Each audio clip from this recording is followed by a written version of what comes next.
So I became a foreign exchange student. I don't know if you have any foreign exchange students in Palm Springs. So I basically wrote on my application, it said, what countries would you like to visit? I said, anywhere but here. And they took me up on that.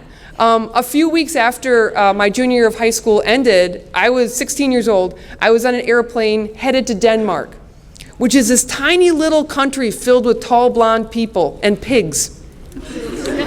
I lived on a pig farm in Denmark, and when I left the U.S., I was in my crunchy granola phase of life, and I was just like, oh, save the whales, hug the trees, and I was deeply vegetarian. Then I went and lived on a pig farm and worked, and my host father, was so happy to see me. He told me later on, after I learned to speak their language, he said, we really wanted a boy. But then when I saw how big you were, I was like, yeah, we can use this. I became this big, strong farm girl in Denmark. And I'm going to tell you about pigs. Pigs are nasty. Pigs deserve to be eaten. Yes, they do. There's a fellow pork lover in the audience. But the family I lived with was amazing. They had kids my age. I had to go to school. Once I learned to speak their language, they were even nicer. At first, I was just like, I don't know what you're saying to me. But when you're young, it's easy to learn different languages. So I learned how to speak their language. They were sober, which was shocking and delightful. And I think the love and the support of that family, and being away from my family, which was still pretty broken at that point, that year is a big part of who I am right now, because I got to recover from a lot of painful things.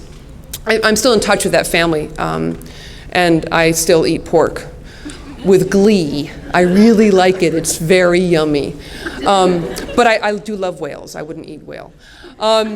So I came back to the United States. I was not going to go to college. My dad, by this point, had started to, Mommy had kicked him out for a while. So in order to come back, he had to cut back on the drinking, and he was beginning to deal with some of his stuff. But things weren't great, but they were better. So I sat down with my dad. I said, I'm not going to college. He said, why not? I said, because I have to pay for it. He says, yeah, what's your point? I said, I don't like school. Why would I go into debt to do this thing that I don't like? He said, are you going to live here? I said, yeah. He said, then you're going to get a job because you have to pay rent. I was like, okay, that's fair. So I got a job working at a mall. I could take the bus to the mall. I didn't think there was anything more boring than algebra or trigonometry. But it turns out that working at a mall is the most boring thing any human being. We should use it for incarcerated people, because it would straighten them up like that. Seriously, after like a couple of months working at the mall, I knew I had to go to college, because I was not going to do this for the rest of my life. So I went to community college. And that's where a funny thing happened. I found out that I was smarter than I thought. Because all those years that I was in school, I was not getting great grades. And I apologize to all the English teachers in here for what I'm about to say, but when I was in high school English class, I never read a single one of the assigned books. Yeah, right? Yeah, thank you.